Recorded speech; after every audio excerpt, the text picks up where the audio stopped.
여러분, 왜 우리는 때때로 옳다고 느껴지는 일이 나중에는 후회로 남는지 생각해 본 적 있으신가요?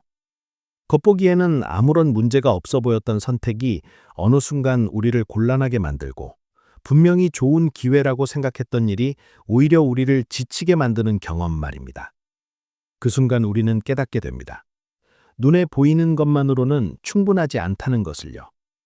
하나님은 우리가 단순히 눈으로 보고 귀로 듣는 것만으로 살아가기를 원하지 않으셨습니다.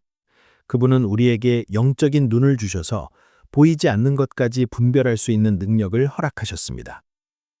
형제자매 여러분, 분별이란 무엇일까요? 그것은 단순히 좋고 나쁨을 구별하는 능력이 아닙니다. 분별은 하나님께서 주시는 초자연적인 렌즈입니다. 이 렌즈를 통해 우리는 진실과 거짓을, 하나님의 뜻과 그렇지 않은 것을, 목적과 방해물을 구분할 수 있게 됩니다. 잠언 3장 5절에서는 우리에게 마음을 다해 주님을 신뢰하고 우리 자신의 이해에 의지하지 말라고 말씀하십니다. 이것이 바로 분별의 출발점입니다. 우리의 머리가 아니라 하나님의 지혜에 의존하는 것입니다. 우리가 살아가는 이 세상은 수많은 목소리로 가득합니다. 모두가 자신의 진리를 외치고 자신의 방법이 최선이라고 주장합니다. 소셜미디어는 우리에게 끊임없이 정보를 쏟아붓고 주변 사람들은 각자의 조언을 건넵니다. 그런데 모든 목소리가 다 옳을 수는 없습니다. 모든 문이 다 하나님께서 여신 것은 아닙니다. 모든 웃는 얼굴이 다 선한 의도를 가진 것도 아닙니다. 요한일서 4장 1절은 우리에게 영들을 분별하여 그것이 하나님께로부터 온 것인지 시험해 보라고 말씀합니다. 이것은 선택이 아니라 명령입니다. 저는 오랫동안 생각해 왔습니다. 왜 어떤 신자들은 같은 상황에서도 올바른 선택을 하는 반면 다른 이들은 계속해서 잘못된 길로 빠져드는 것일까요? 그 차이는 지능이나 경험의 차이가 아닙니다. 그것은 바로 분별력의 차이입니다. 분별력이 있는 사람은 겉모습에 속지 않습니다. 그들은 상황의 표면 아래에 무엇이 있는지 볼 수 있습니다. 그들은 영적인 위함을 미리 감지하고 하나님의 인도하심을 분명하게 인식합니다. 여러분, 분별은 우리의 자연스러운 능력에서 나오지 않습니다. 인간의 이해력에는 한계가 있습니다. 우리의 지성은 문제를 해결할 수 있고, 논리는 우리를 결정으로 이끌 수 있으며, 경험은 관점을 제공할 수 있습니다. 하지만 이 모든 것도 영적인 영역에서 일어나는 일들을 드러낼 수는 없습니다. 분별은 정확히 인간의 이성이 무너지는 지점에서 시작됩니다. 우리의 세상적 이해가 무력함을 인정할 때 하나님의 영이 앞으로 나서서 초자연적인 통찰력을 주십니다. 고린도전서 2장 14절은 육에 속한 사람은 하나님의 영의 일들을 받지 못한다고 말씀합니다. 왜냐하면 그것들은 영적으로만 분별되기 때문입니다. 이것은 매우 중요한 진리입니다. 우리가 아무리 똑똑하고 경험이 있어도 영적인 것들은 영적인 방법으로만 이해될 수 있습니다. 존 스토트는 그의 저서에서 이렇게 설명했습니다. 성령의 조명 없이는 성경을 읽어도 단순한 종교 문서로만 보일 뿐이며 영적 통찰 없이는 하나님의 뜻을 분별할 수 없다고 말입니다. 형제자매 여러분, 혹시 이런 경험을 해보신 적 있으신가요? 어떤 기회가 겉으로 보기에는 완벽해 보이는데 마음 깊은 곳에서는 뭔가 잘못되었다는 느낌을 받은 적 말입니다. 또는 어떤 사람과의 관계가 논리적으로는 아무 문제가 없는데도 당신의 영혼을 소진시키는 것 같은 느낌을 받은 적이 있나요? 그것이 바로 하나님께서 당신의 분별력을 훈련시키시는 방식입니다. 하나님은 당신의 영이 위험을 감지하도록 허락하십니다. 당신의 마음이 완전히 이해하기도 전에 말입니다. 분별은 지성에서 태어나지 않습니다. 그것은 겸손에서 태어납니다. 우리가 삶을 우리의 감정으로 해석하는 것을 멈추고 우리의 결정을 하나님의 지혜에 내맡기기 시작할 때 시작됩니다. 우리의 세상적 이해가 불충분하다는 것을 인정할 때 하나님은 천국의 차원의 지각을 열어주십니다. 그분은 말 뒤에 숨어있는 동기를, 성격 뒤에 감춰진 영적인 영향력을, 축복으로 위장된 위함을 드러내십니다. 성령님은 우리 안에 계신 진리와 거짓의 내면 심판자입니다. 예수님은 제자들에게 성령이 그들을 모든 진리 가운데로 인도할 것이라고 약속하셨습니다. 요한복음 16장 13절의 이 약속은 부분적인 진리가 아니라 모든 진리를 말합니다. 이것은 우리가 우리 안에 살아계신 하나님의 조언 없이 삶을 헤쳐나가도록 만들어지지 않았다는 뜻입니다. 성령님은 단순한 위로나 능력 이상입니다. 그분은 우리 삶에 들어오는 모든 목소리, 모든 감정, 모든 기회, 모든 사람을 걸러내시는 내면의 심판자입니다. 성령님은 공황이나 압박이나 혼란을 통해 말씀하지 않으십니다. 그분은 평안을 통해 말씀하십니다. 그리고 그 평안이 바로 우리가 진리를 인식하는 신호가 됩니다. 골로새서 3장 15절은 그리스도의 평강이 우리 마음을 다스리게 하라고 말씀합니다. 평안은 감정이 아닙니다. 그것은 판결입니다. 어떤 것이 하나님께로부터 온 것이라면 우리 영은 쉼을 얻습니다. 그렇지 않다면 우리 영은 몸부림칩니다. 여러분, 이런 순간들이 있습니다. 누군가의 말은 옳게 들리지만 그 사람의 영은 잘못 느껴지는 순간 말입니다. 논리적으로는 설명할 수 없지만 당신 안에 무언가가 그것을 받아들이기를 거부합니다. 그것이 바로 분별입니다. 성령님은 당신이 위험을 의식하기도 전에 진리와 거짓을 분리하고 계십니다. 사람은 친절을 흉내낼 수 있고 성경을 인용할 수 있으며 매력적으로 말할 수 있습니다. 하지만 당신 안에 계신 성령님은 그 연극 너머를 보십니다. 존 스토트는 성령의 역할에 대해 깊이 있게 다뤘습니다. 그는 성령님이 단순히 우리에게 능력을 주시는 분이 아니라 우리가 하나님의 마음을 이해하도록 도우시는 분이라고 강조했습니다. 성령 없이는 성경이 단순한 종교적 텍스트에 불과하지만 성령과 함께라면 그것은 살아있는 하나님의 음성이 됩니다. 분별도 마찬가지입니다. 성령의 인도 없이는 우리는 표면적인 것들에만 반응하게 됩니다. 하지만 성령과 함께라면 우리는 깊은 곳의 진실을 볼 수 있습니다. 형제자매 여러분, 하나님은 시련과 시험을 통해 우리의 분별력을 날카롭게 만드십니다. 분별은 편안함 속에서 자라지 않습니다. 그것은 우리의 마음이 갈등하는 순간, 선택이 불분명한 순간, 우리의 믿음이 합리적으로 보이는 것을 넘어 늘어나는 것처럼 느껴지는 순간에 단련됩니다. 시련은 벌이 아닙니다. 그것은 교실입니다. 하나님은 우리의 감정을 뒤흔들고 우리의 가정을 도전하며 환상을 벗겨내는 상황을 허락하셔서 우리의 영적 감각이 깨어나게 하십니다. 성경 속 영웅들을 보십시오. 요셉은 배신 속에서 분별을 배웠습니다. 모세는 광야에서 그것을 배웠습니다. 다윗은 사울을 피해 도망다니며 배웠습니다. 모든 시련은 그들이 하나님의 음성을 자신의 욕망과 구별하는 능력을 정회시켰습니다. 만약 그들의 삶이 쉬었다면 그들의 결정은 얕았을 것입니다.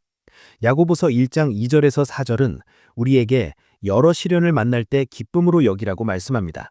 왜냐하면 믿음의 시련이 인내를 만들어내기 때문입니다. 하나님은 종종 모든 것이 옳아 보이지만 뭔가 잘못 느껴지는 상황에 우리를 놓습니다. 그분은 관계가 처음에는 달콤하게 시작하지만 시간이 지나면서 진짜 본성을 드러내도록 허락하십니다. 그분은 우리를 갈림길에 세우시는데 논리는 한 방향을 외치지만 우리의 영은 다른 방향을 속삭입니다. 바로 그 순간에 분별력이 성숙해집니다. 우리는 가장 시끄러운 길이 항상 하나님의 길이 아니라는 것을 배웁니다. 저는 깨달았습니다. 시련이 우리에게 가르치는 가장 중요한 것 중 하나는 바로 우리 자신의 한계입니다. 우리가 사람들의 인정에 의존할 때 시련은 그것을 드러냅니다. 우리가 감정에 의지할 때 시련은 그 불안정성을 폭로합니다. 우리가 성경보다 상황을 더 신뢰할 때 시련은 우리의 확신이 얼마나 연약한지 보여줍니다. 일단 드러나면 하나님은 이러한 약점들을 영적 명료리로 대체하십니다. 분별력은 우리가 느끼는 것에 반응하는 것을 멈추고 하나님이 드러내시는 것에 응답하기 시작할 때 날카로워집니다. 그것은 우리가 편의보다 순종을, 안락함보다 진리를, 겉모습보다 믿음을 선택할 때마다 자랍니다. 당신이 견뎌낸 모든 고통스러운 순간, 당신이 살아남은 모든 배신, 당신이 극복한 모든 실망, 그 어느 것도 낭비되지 않았습니다.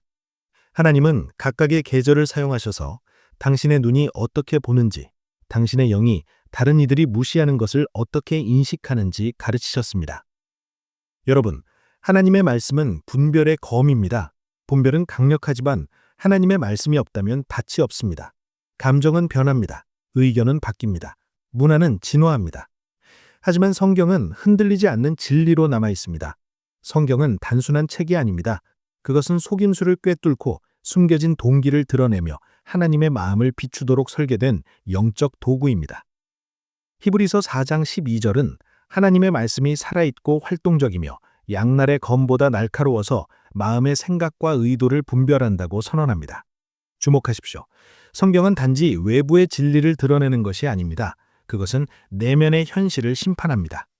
많은 신자들이 옳고 그름을 분별하는데 어려움을 겪는 이유는 욕망이 부족해서가 아닙니다. 성경이 부족하기 때문입니다. 분별은 말씀이 심어진 곳에서 번성합니다. 당신이 성경을 공부할 때 당신은 하나님의 가치관, 하나님의 패턴, 하나님의 관점을 흡수합니다. 당신은 무엇이 거룩한지 인식하기 시작합니다. 누군가 가르쳐서가 아니라 당신의 영이 읽은 것에 증거하기 때문입니다. 하나님의 말씀은 필터입니다. 그것은 결정이 하나님의 뜻인지 아니면 단지 방해물인지 드러냅니다. 관계가 신성한지 파괴적인지 보여줍니다. 기회가 축복인지 미끼인지 폭로합니다. 마태복음 4장에서 예수님이 광야에서 시험 받으실 때 말씀을 어떻게 사용하셨는지 생각해 보십시오. 사탄은 분명한 악으로 예수님을 유혹하지 않았습니다. 그는 왜곡된 진리를 사용했습니다. 하지만 예수님은 매번 성경으로 응답하셨습니다. 그분은 감정과 협상하지 않으셨습니다. 논리를 분석하지 않으셨습니다. 하나님께서 말씀하신 것을 선포하셨습니다. 그것이 바로 실행 중인 분별입니다. 존 스토트는 성경의 권위에 대해 많은 글을 썼습니다. 그는 성경이 단순히 종교적 지침서가 아니라 하나님의 살아있는 음성이라고 강조했습니다. 그의 저서에서 그는 성경을 읽을 때 우리는 단순히 역사를 읽는 것이 아니라 하나님의 계시를 받고 있다고 설명했습니다. 이것은 분별에 있어 핵심적입니다. 왜냐하면 말씀 없이는 우리가 진리라고 생각하는 것이 단지 우리 자신의 선호도일 수 있기 때문입니다. 형제자매 여러분, 말씀이 당신 안에 있을 때 속임수는 그 위장을 잃습니다. 적은 많은 것을 모방할 수 있습니다. 기적, 감정, 심지어 영적 언어까지도 말입니다. 하지만 그는 성경의 진리를 모방할 수 없습니다. 성경은 단순한 정보가 아닙니다. 그것은 계시입니다. 당신이 그것을 열 때 당신은 역사를 읽는 것이 아닙니다. 당신은 신성한 지성을 받고 있는 것입니다. 당신이 몇 년 전에 외웠던 구절들이 갑자기 당신이 직면하게 될 줄 몰랐던 질문들에 답합니다. 당신이 더 많이 읽을수록 당신은 더 영적 민감해집니다. 말씀 없는 분별은 불안정합니다. 그것은 감정 기반, 두려움 기반 또는 선호도 기반이 됩니다. 하지만 성경에 뿌리를 둔 분별은 어둠에 대한 번개가 됩니다. 당신은 거짓말이 당신의 마음에 도달하기 전에 그것을 식별하기 시작합니다. 당신은 위험이 당신의 삶을 건들기 전에 그것을 감지합니다. 여러분, 기도와 고요함은 하나님의 음성을 명확하게 듣는 데 필수적입니다. 분별은 소음 속에서 번성하지 않습니다. 그것은 마음이 고요하고 영이 주의 깊으며 마음이 항복한 곳에서 자랍니다. 기도는 단순한 의사소통이 아닙니다. 그것은 정렬입니다. 그것은 우리의 충동을 하나님의 권위 아래로 가져오고 우리의 영혼을 하늘의 주파수에 맞춥니다. 기도 없이는 삶이 각각 당신의 충성을 놓고 경쟁하는 목소리들의 전탱터가 됩니다. 하지만 기도와 함께라면 모든 목소리가 침묵하고 오직 하나만 남습니다. 하나님의 음성입니다. 예수님 자신도 이것을 보여주셨습니다. 그분은 신성한 권위를 지니셨지만 종종 외딴 것으로 물러나 기도하셨습니다. 누가복음 5장 16절에서 우리는 예수님이 광야로 물러나 기도하셨다는 것을 봅니다. 왜일까요? 분별은 분리를 요구하기 때문입니다. 당신이 방해 요소에 빠져 있는 동안에는 하나님을 명확하게 들을 수 없습니다. 기도는 당신을 세상적 영향력으로부터 분리하고 신성한 지시로 다시 연결합니다. 명료함은 분투가 아니라 고요함 속에서 옵니다. 많은 그리스도인들이 기도를 오해합니다. 그들은 하나님께 말하지만 그분이 응답하시기를 기다리지 않습니다. 시편 46편 10절은 우리에게 가만히 있어 내가 하나님임을 알라고 말씀합니다. 고요함은 비활동이 아닙니다. 그것은 영적 자세입니다. 그것은 불안의 소음이 사라지고 성령의 속삭임이 부인할 수 없게 되는 곳입니다. 하나님은 당신이 움직임을 멈출 때까지 말씀하지 않으실 때가 있습니다. 그분은 침묵을 기다리십니다. 왜냐하면 침묵은 의존을 드러내기 때문입니다. 저는 이것을 배웠습니다. 기도가 첫 번째 본능이 될 때 마지막 수단이 아니라 분별력은 더욱 깊어진다는 것이요. 누군가 당신의 삶에 말을 할 때 기도하십시오. 기회가 생길 때 기도하십시오. 문이 열릴 때 기도하십시오. 감정이 압도적으로 느껴질 때 기도하십시오. 모든 기도는 당신의 눈을 겉모습에서 하나님의 의도로 돌립니다. 고요함은 당신을 속임수로부터 보호합니다. 적은 긴급성을 조작합니다. 하나님은 평안을 통해 인도하십니다. 무언가가 즉각적인 행동을 요구하고 명료함 없이 당신을 밀어붙이거나 당신의 감정에 압력을 가한다면 뒤로 물러서십시오. 분별은 마음이 서두르지 않을 때 가장 잘 작동합니다. 기도는 당신을 압박이 힘을 잃고 진리가 표면으로 떠오르는 자세에 놓습니다. 형제 자매 여러분, 영들을 분별하는 것은 매우 중요합니다. 영적으로 느껴지는 모든 것이 거룩한 것은 아닙니다. 의로워 보이는 모든 것이 하나님께로 온 것은 아닙니다. 보이지 않는 영역에는 인간의 관심을 놓고 경쟁하는 목소리들, 영향력들, 에너지들이 작동하고 있습니다. 요한일서 4장 1절은 우리에게 영들을 시험해 보라고 경고합니다. 이것은 분별이 단지 진리를 식별하는 것이 아니라 그 뒤에 있는 원천을 식별하는 것임을 의미합니다. 어떤 영들은 평안을 고무합니다. 다른 것들은 혼란을 일으킵니다. 어떤 것들은 당신을 하나님께로 밀어냅니다. 다른 것들은 당신을 타협으로 끌어당깁니다.